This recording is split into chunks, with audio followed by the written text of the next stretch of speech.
इस बार कहानी थोड़ी अलग है, थोड़ी ज्यादा दिलचस्प है। कहानी एक ऐसे इलाके से जुड़ी हुई है जिसका जिक्र रामायण में हुआ है, जहां भगवान राम ने वनवास के कई बरस बिताए।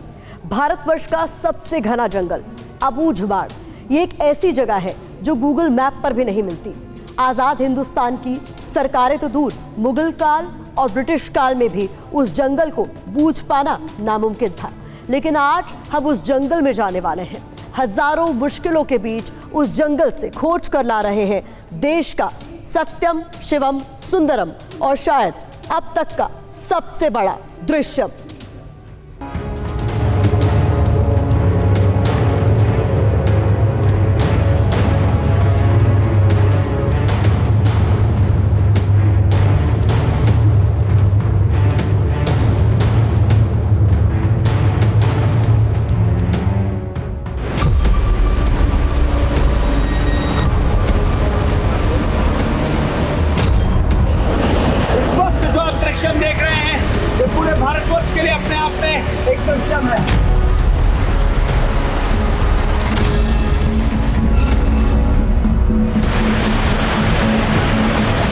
पानी बादलों से नहीं आ रहा है।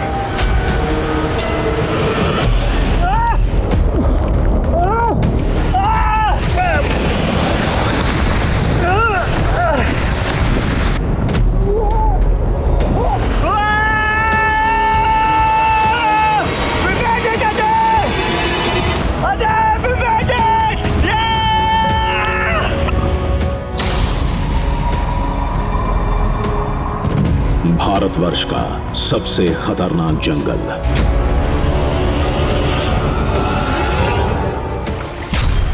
और जंगल में अकेले, बिल्कुल अकेले हम।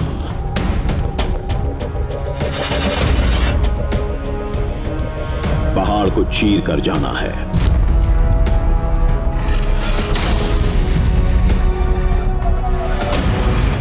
झरने की धार से टकराना है,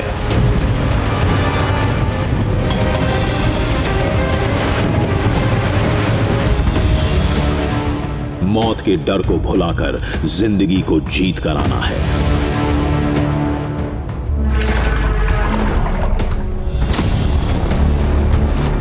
हिंदुस्तान की सबसे बड़ी भूल भुलैया से खोज कर ला रहे हैं हम एक नया दृश्य।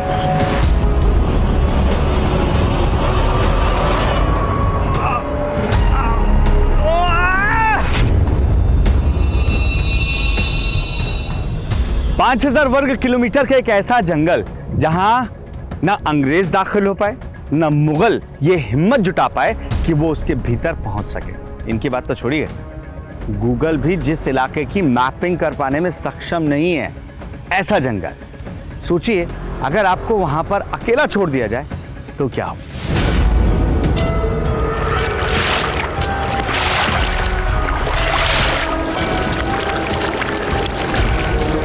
नमस्कार, जय हिंद। मैं हूं अक्षय विनोद शुक्ल आपके साथ, और आज दृश्यम में हम कुछ अलग करने वाले हैं। अलग इस लिहाज से कि आज मैं उसी 5000 वर्ग किलोमीटर में फैले उस जंगल जिसे अबूझमाड़ कहते हैं, यानी जिसे कोई समझ नहीं सका, जहां नेशनल हाईवे तो छोड़िए, पगडंडी भी अंदर दाखिल होने से पहले कई बार कतराती है, ऐसे ही जंगल में अकेले दाखिल होने वाला।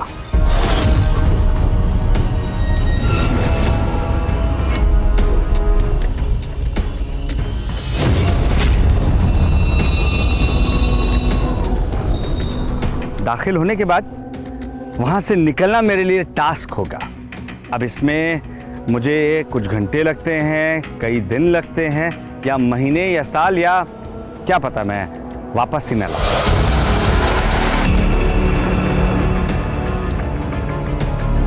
हाँ, इतना जरूर है कि वहां जो भी चीज मुझे दिखेगी वो दृश्यम होगी, आपके लिए और पूरे भारतवर्ष के लिए। छत्तीसगढ़ का सबसे घना जंगल अबूझमाड़,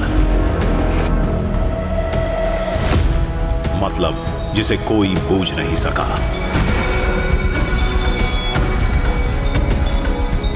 जिसका जिक्र रामायण में हुआ।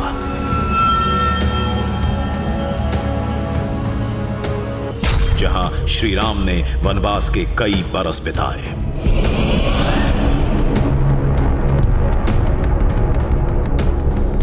आज 7,500 साल बाद कोई इंसानी कदम उस घनघोर जंगल में फिर पड़ने वाले थे।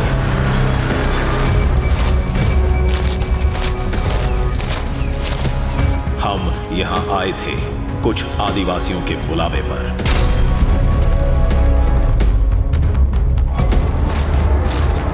जिनका दावा था कि भारतवर्ष के इस ऐतिहासिक जंगल को आज तक भारतवर्ष ने नहीं देखा।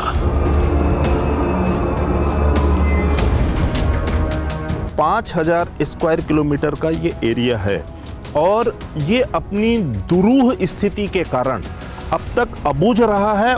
इसका डॉक्यूमेंटेशन नहीं हुआ है, जिसकी वजह से हम आज भी इसको अबूझ मानते हैं।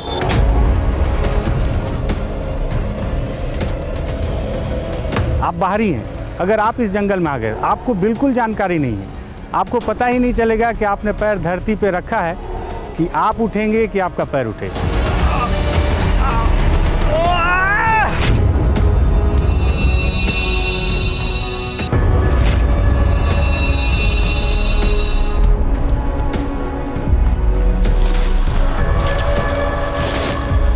हमें चुनौती मिली थी अबू झमाड़ के जंगल को पार करने की, वो भी अकेले, बिल्कुल अकेले।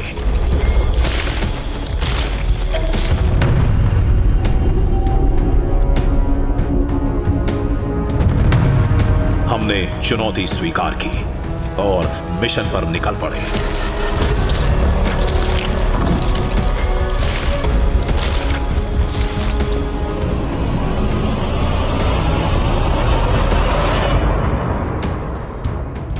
हमारे कहने पर एक आदिवासी हमें जंगल के एक छोर तक छोड़ने जा रहा था। रास्ते की भनक ना लगे इसलिए आंखों पर पट्टी बंधी थी।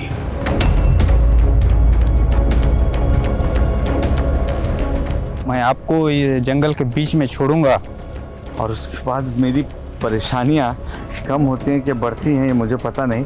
हमको पता है आप कहाँ परेशान हो जाओगे, वहाँ पे हम ढूंढ लेंगे आपको। अच्छा, अगर मान लीजिए मैं जंगल में फंस जाता हूँ कहीं पर, या मुझे कोई दिखेगा भी इस जंगल में, कोई व्यक्ति मेरी मदद के लिए अगर मैं खोजूँ तो मिलेगा? आप ढूंढ लो, अगर कोई मिलते हैं तो सही है, अगर नहीं मिलते हैं तो हम आपको ढूंढ लेंगे। आप कोई ऊंचा जगह देख लोगे ना, वहाँ पे आप धुआं कर दो। अच्छा, तो उससे आप पहुँच जाएंगे, आप मेरे तक आसानी से पहुँच सकते। हाँ, हमको पता है कि आप कहाँ पे हमको ढूंढोगे, मतलब आप घूम जाओगे। वो आदिवासी बार बार कह रहे थे कि अगर जंगल में गुम हो जाओ तो धुएं के साथ इशारा कर सकते हो, मदद पहुंच जाएगी।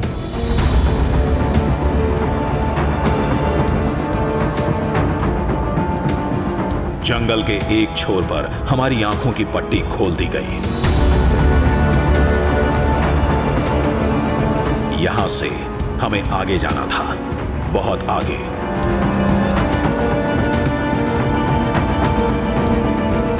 वो भी तब तक जब तक कोई इंसानी बस्ती ना मिले। मिशन शुरू हुआ और जंगल की भूल भुलैया का खेल भी।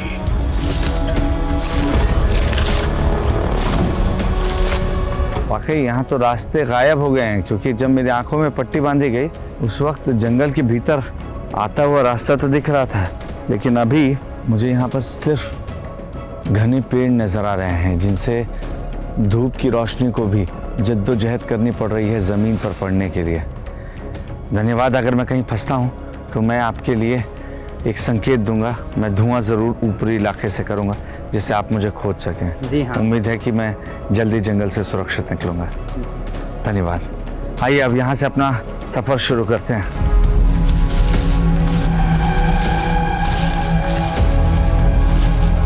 हम बढ़ते जा रहे थे और जंगल घना होता जा रहा था।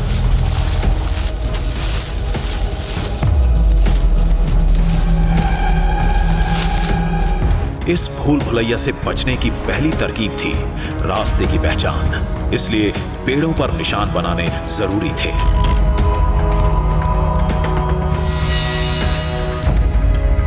ये मार्ग हमारे लिए बहुत ज़्यादा ज़रूरी है, क्योंकि जंगल में सारे पेड़ आपको एक से लगते हैं। इस पे मैंने मार्क कर दिया कि हम इधर से आए थे। फिलहाल हम इस ओर जा रहे हैं, क्योंकि यहाँ मुझे नदी की धार बेशक तेज लग रही है, लेकिन नदी की चौड़ाई कम लग रही है।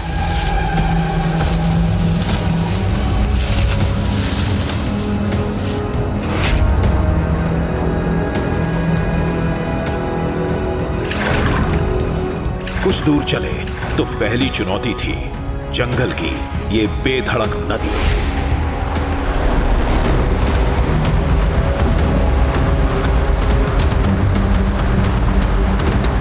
आगे बढ़ने के लिए इस नदी को पार करना था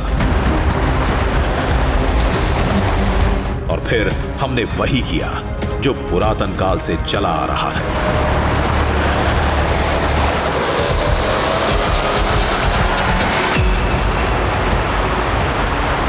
मुझे परवाह इस बात की है कि मैं भीगना नहीं चाह रहा हूं, क्योंकि अगर मैं भीग जाता हूं तो सबसे बड़ी समस्या इस बात की होगी कि बारिश लगातार यहाँ पर रह रहकर हो रही है, और भीगने का सीधा मतलब यह है कि मेरे पास सर छुपाने की कोई जगह मौजूद नहीं है। यानी मैं बुखार को आमंत्रण दे सकता हूँ, और यही वजह है कि मैं कोशिश कर रहा हूँ कि इस नदी को बिना भीगे पार किया जाए, क्योंकि आगे न जाने ऐसी कितनी नदियाँ हैं जो हमारा इंतज़ार कर रही हैं।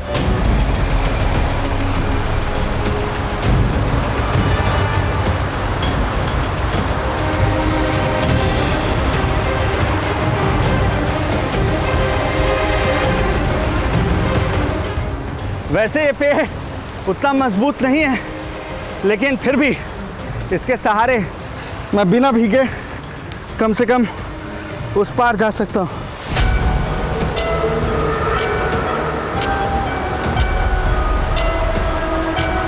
अबू झमाड़ के जंगल को पार करने की ये कोशिश पहले भी हुई है,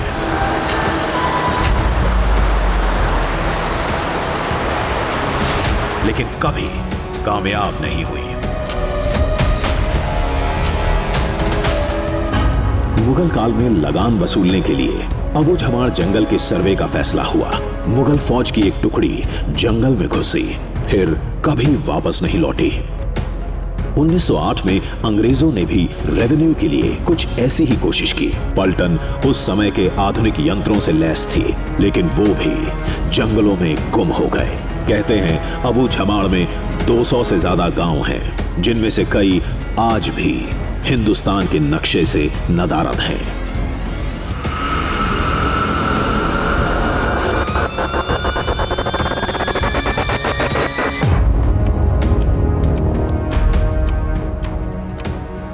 लेकिन हम इतिहास पलटने निकले थे, लेकिन उससे पहले सामना करना था इस वर्तमान से, जो हर कदम पर इम्तिहान ले रहा था।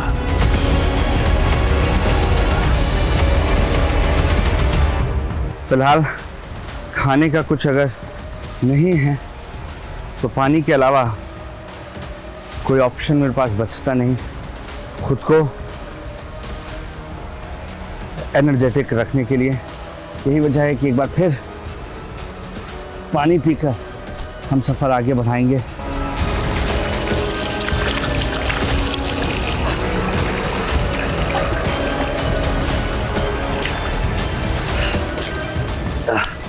ये अच्छा है कि बारिश बीते कुछ देर से नहीं हो रही है, वरना इस पानी में मिट्टी का रंग आपको साफ नजर आता है।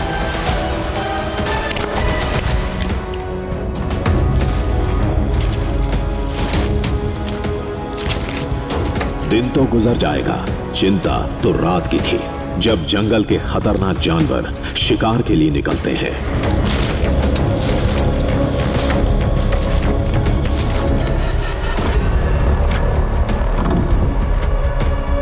थोड़ा आगे बढ़े तो इस खतरे की आहट भी मिल गई।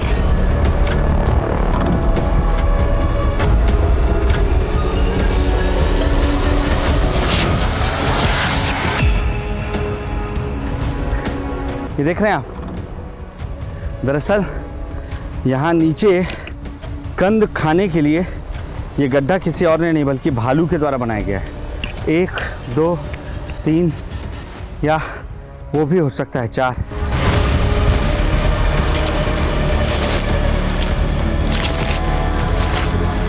इस इलाके को जल्द छोड़ना होगा।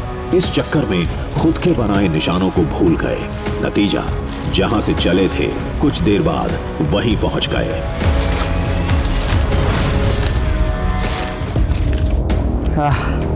हम फिर भटक चुके हैं और ये बात आपको परेशान करती है।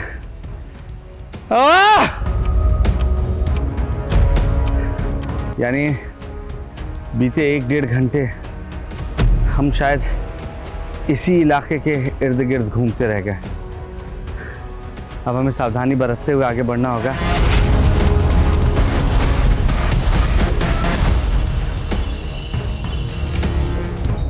थोड़ा सोचा, तब जंगल में रास्ता खोजने का पुराना फॉर्मूला याद आया, जिसके मुताबिक जंगल में एक ऊंची जगह पर पहुंचना होता है। ऊंचाई से जंगल की दिशा का अंदाजा लगता है, तब पता चलता है कि कदम किधर बढ़ाने हैं।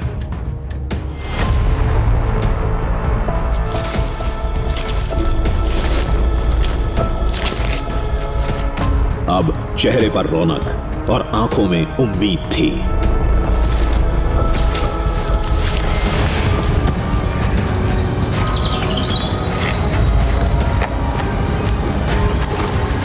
ऊंची जगह खोजने के लिए हमने पेड़ों से लटकती लंबी लताओं पर चढ़ने की कोशिश की।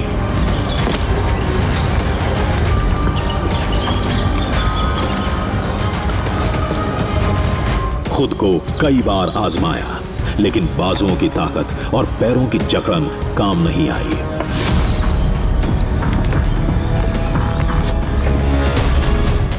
इसे छोड़कर हम आगे बढ़े, खुले इलाके की ओर, जहां से आसपास का इलाका देखा जा सके।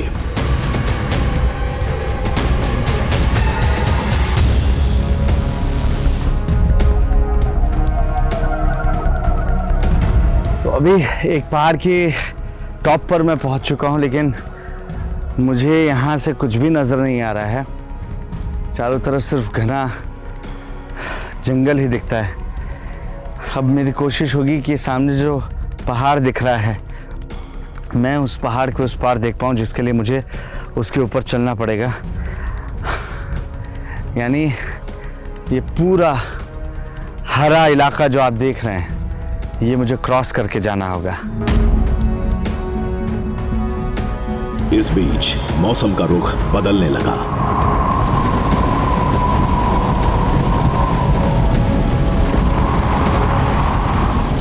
तेज बारिश की आशंका थी। मुसीबत भांपते ही हमने बचाव की तैयारी शुरू कर दी।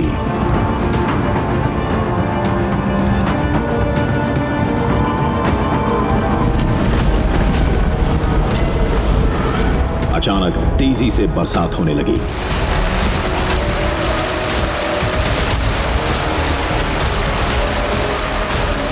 कुछ देर खुद को बारिश से बचाए रखा। इस दौरान आगे का प्लान भी बना रहे थे। फिलहाल बारिश थमने का इंतजार था।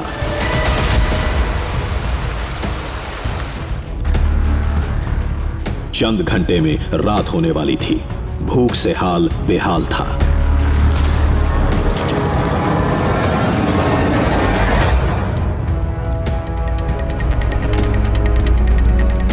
अगर आप नॉन वेजिटेरियन होते तो इसे खा भी सकते थे, लेकिन अगर आप मेरी तरह वेजिटेरियन हैं तो आपको जंगल में फल की ही खोज पर फिर से निकलना पड़ेगा।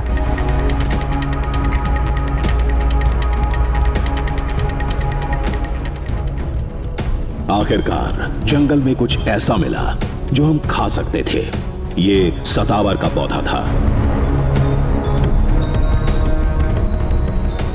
फाइनली इतना गड्ढा खोदने के बाद मैं उस जड़ तक पहुंच चुका हूं, जो सतावर की जड़ है। दरअसल इस जड़ को ही खाया जाता है और इसे आप ऐसे तोड़िए।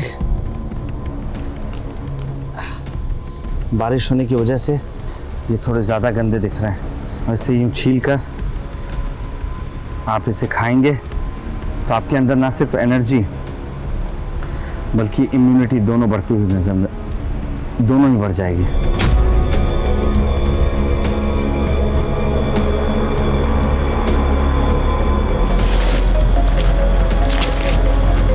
कंदमूल खाकर फिर मंजिल की तलाश में निकल पड़े।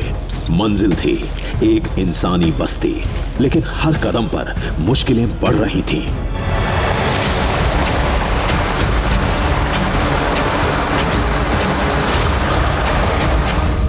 एक गहरा नाला मिला, पानी की धार भी तेज थी। पेड़ से डाली काटी, डाली को डंडे का आकार दिया।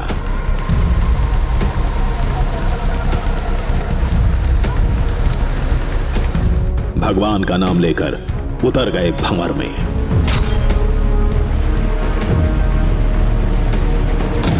बहुत फिसलन है इसमें, यही वजह है कि पानी का स्तर बढ़ गया है। पानी मटमैला आपको नजर आ रहा है। देखिए यहाँ पर गहराई है।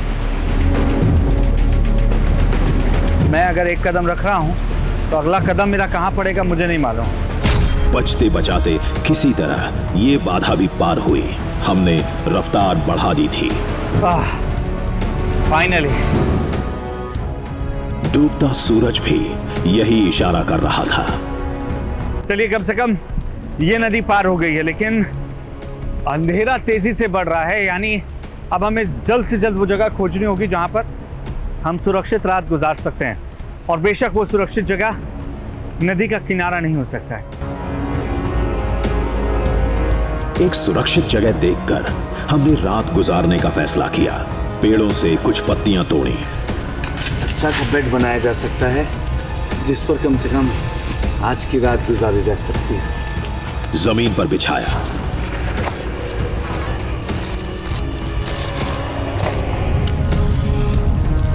जानवरों और मच्छरों से बचने के लिए आग जलाई।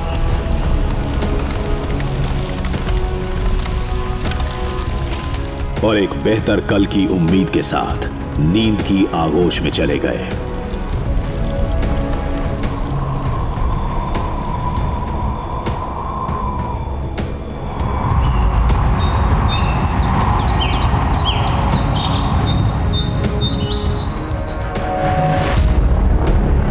नया दिन, मंजिल पर पहुंचने की पुरानी चुनौती और मुश्किलें बेहिसाब।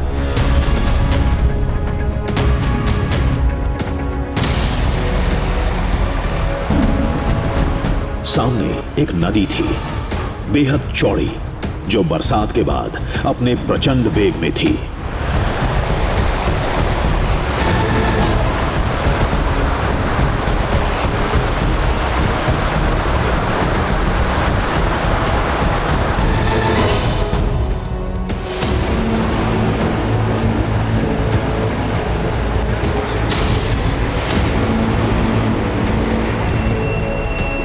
देखिए, एक तरफ मेरे घना जंगल है और दूसरी तरफ इस बहते पानी की चुनौती।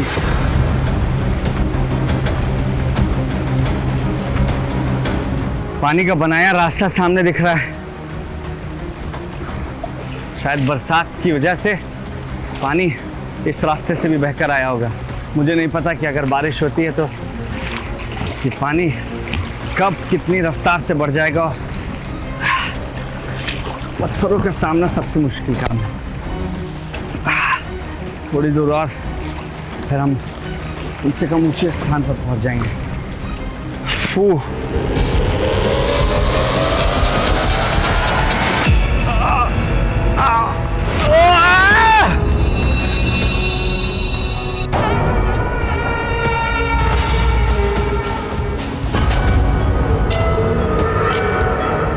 एक दलदल ने अपनी चपेट में ले लिया। पैरों पे जितना जोर लगा रहा हूं, पैर उतना अंदर जाता जा रहा है। मुझे किसी पेड़ का या जमीन का सहारा लेकर अपने आप को अपर बॉडी से ही खींचना होगा। थोड़ा और जोर लगाया, एक पैर दलदल से निकला। एक पैर निकल गया। दूसरे पैर के लिए और ताकत लगानी पड़ी। बड़ी मुश्किल से दलदल से बाहर आए।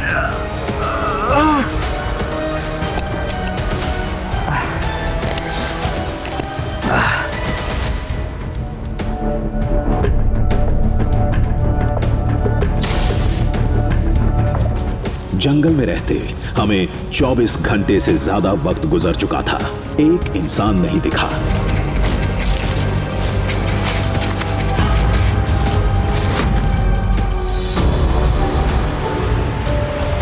पता नहीं इंसानी बस्ती कब और कहां मिलेगी।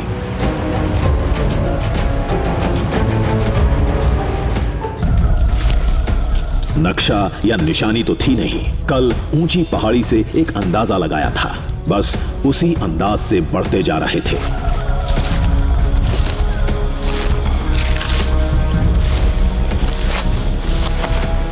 कुछ दूर बाद एक बहुत बड़ा संकेत मिला।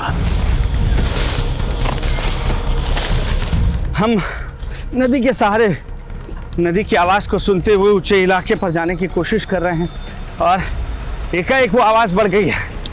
आवाज के साथ साथ इस बात की उम्मीद बढ़ गई है कि यहाँ शायद कोई बड़ा वाटरफॉल है, क्योंकि बहुत तेज आवाज मुझे यहाँ से ही सुनाई पड़ रही है। पानी गिरने का शोर बढ़ता जा रहा था। लगता है आगे कोई बहुत बड़ा झरना है।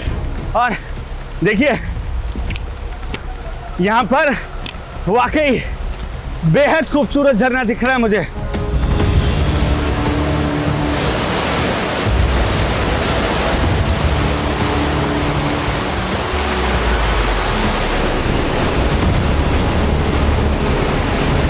ये एक अद्भुत दृश्य था।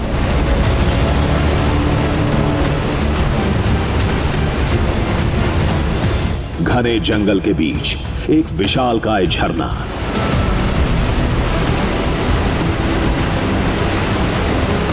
हीरे के हार की तरह चमक रहा था।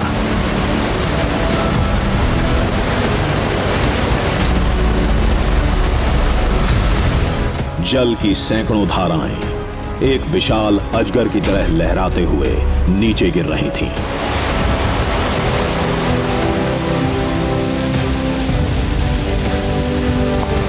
ये झरना कुछ जाना पहचाना लग रहा है।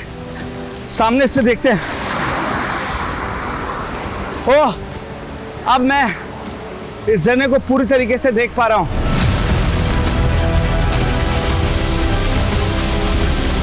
मुझसे रहा नहीं जा रहा है।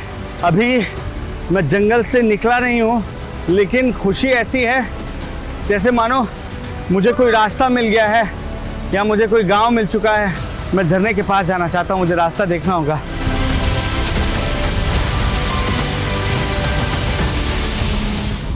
अगर झरना है तो जरूर ऊपर गांव भी होगा। वही हमारी आखिरी मंजिल होगी। हम अपना इलाका खोज चुके हैं, जहां से अब हम सुरक्षित बाहर निकलेंगे।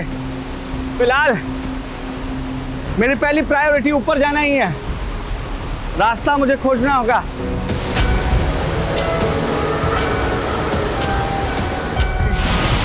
दूर से जितना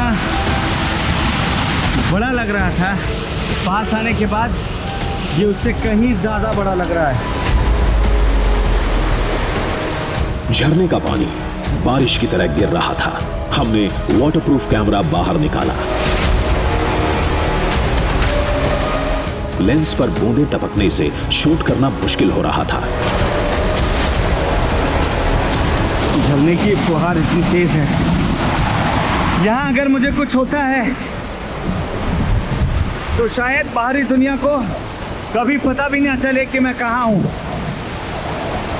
लेकिन कुछ ना हो, यही कोशिश और यही उम्मीद है जो हमें इस वाटरफॉल की ऊंचाई के करीब खींच लाई है। ऐसे समय में आपको अपनों की याद जरूर आती है।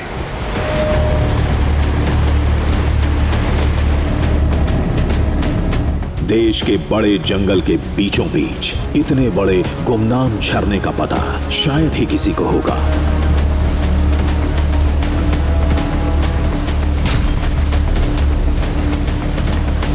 कुछ देर बाद हम जलप्रपात के बिल्कुल नीचे थे, जहां से ये पानी का पहाड़ जैसा दिख रहा था।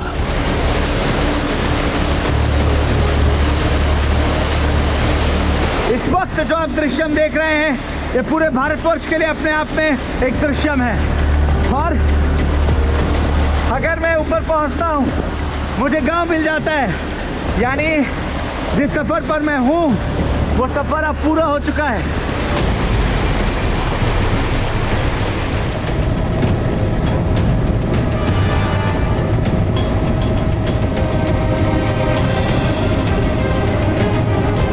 ये सफर का अंतिम पड़ाव था, लेकिन एक छोटी चूक इसे अंतिम यात्रा में तब्दील कर सकती थी।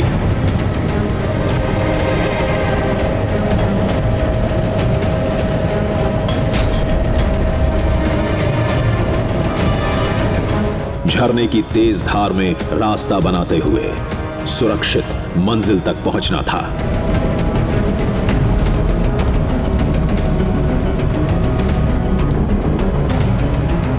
पानी की बौछार में कुछ भी साफ नहीं दिख रहा था।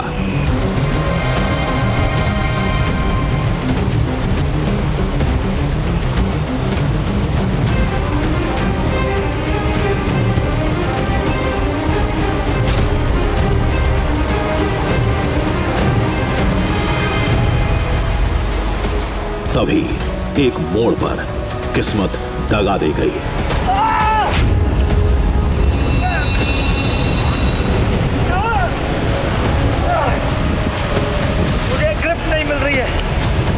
चिकने पत्थर पर पैर फिसला, लेकिन रिपोर्टर अक्षय खुद को बचाने में सफल रहे।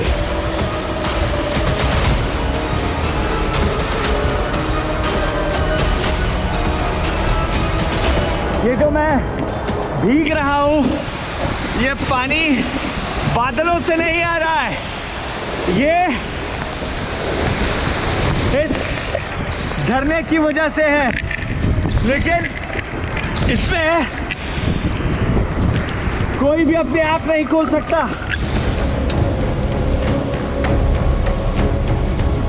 धूप और धार के बीच संघर्ष जारी था। वापस भी नहीं लौट सकते। आगे बढ़ने के अलावा कोई चारा नहीं था।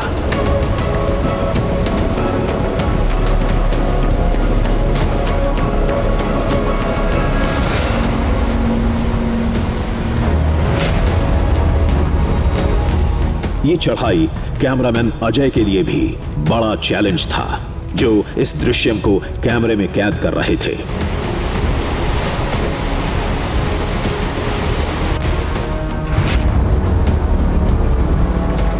इस बीच प्रकृति का एक नायाब नमूना दिखा। धूप और पानी के बीच इंद्रधनुष की छटा बिखरी थी। मैंने जीवन में इतने नजदीक से इंद्रधनुष नहीं देखा है। ये देखिए आप, एकदम इंद्रधनुष यहाँ पे बिल्कुल करीब है मेरे। आपको नजर आ रहा होगा, पानी तो बहुत आ रहा है यहाँ पे।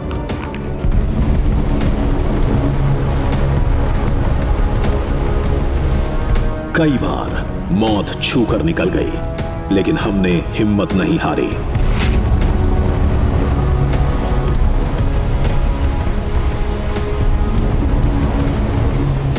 चट्टान जैसे इरादे लेकर आगे बढ़ते रहे और आखिरकार हम 600 फीट ऊंचे झरने को कदमों से नापने में सफल रहे।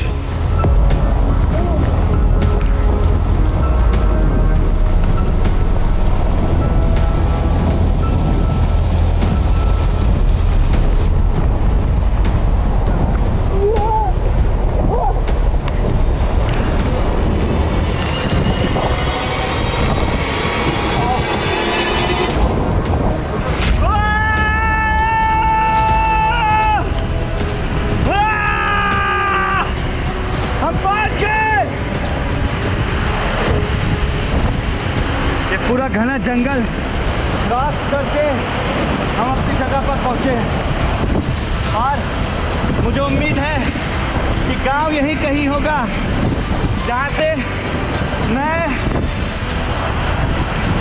अपने दोस्त को सिग्नल दे सकता हूँ कि मैं सुरक्षित हूँ और वो मुझे लेने आए।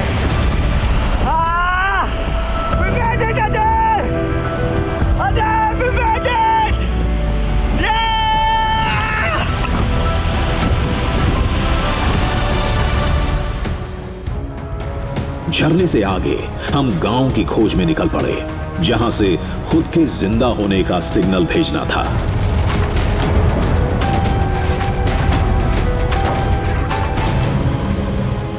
लेकिन ये झरना,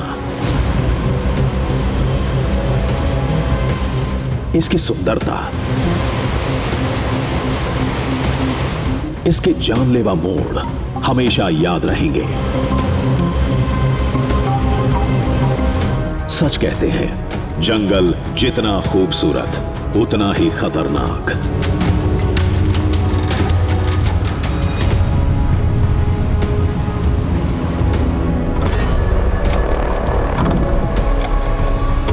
इधर हम झरने से आगे गांव की तलाश में थे। आगे कुछ लोग दिखे।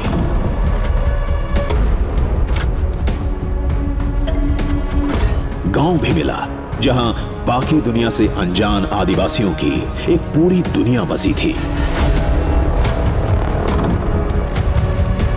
पता चला कि इस गांव तक पहुंचने का इकलौता जरिया वो झरना है। सोचकर हैरत होती है, जिस झरने को पार करने में हमारे पसीने छूट गए, वो इस गांव का रास्ता है।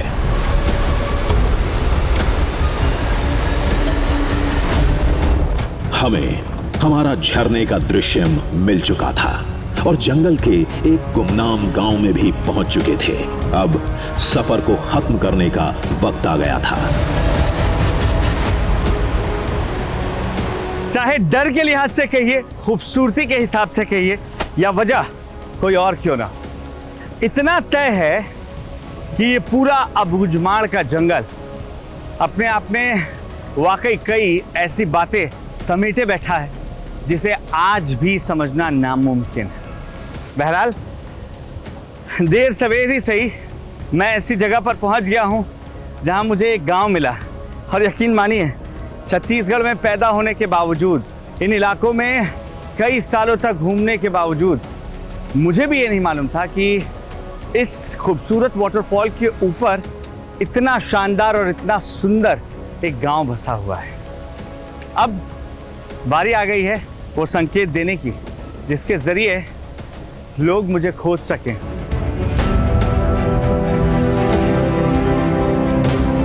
सबने कहा था जान देने जा रहे हो, फिर भी हम अबूझमाड़ जंगल के घने इलाके में घुसे, मुसीबतों से लड़े,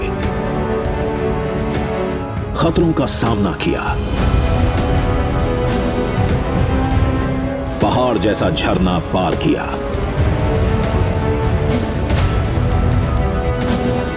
कई बार मौत के मुंह से बाल बाल बचे, लेकिन हम दृश्यम को खोजने में कामयाब रहे।